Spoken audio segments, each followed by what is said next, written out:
Welcome to the Ellisway TN. I hope you guys are doing good.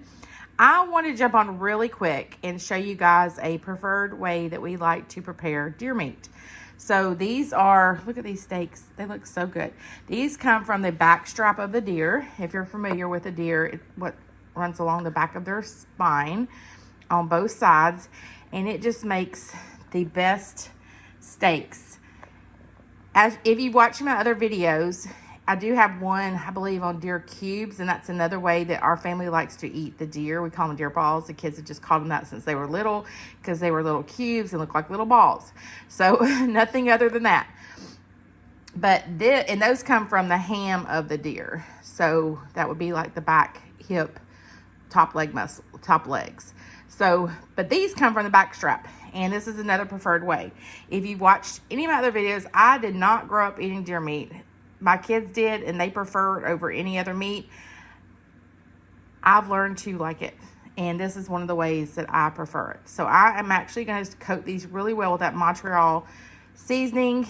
Then, and I buy this at Sam's in a big bulk like that. I'm going to coat them really good on both sides. Then I am going to put them in the baggie, and I am going to put the Italian seasoning on it. You can use any kind of Italian seasoning.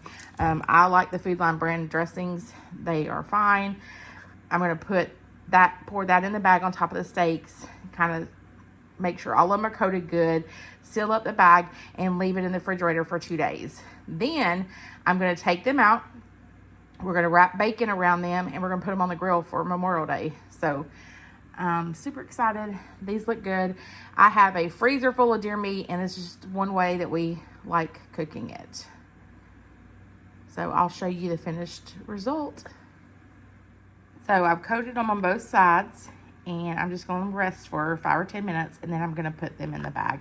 I love this Montreal steak seasoning. I put it in burgers, you name it. I put it in burgers, meatballs. Sometimes I even have put it on chicken, and I like it. But it's got all the good spices in it for steaks and really any meat. But it's for steak. It's made for steaks. It's got garlic, onion, red pepper, black pepper, salt. It's a coarse salt, so it's really good. But they already look yummy. All right, so I only used about half a cup. It doesn't take a lot because I'm putting them in the Ziploc bag and I'm going to get all the air out. It'll keep all of that marinade around the steaks. And because it's got a lot high content of vinegar in the oil, it'll just help it absorb into that meat and coat it really well. So it doesn't take a lot. All right, they're all coated. They're going to go in the fridge. And I might turn them over a couple of times, but they're going to go in there for 2 days. Marinate at least a day, I would say you need to put them in there. But they're going to go in there for 2 days. And they'll be ready for our Memorial Day cookout. These were so good, guys. Thanks for joining the Ellisway TN. I hope you guys will try some deer meat.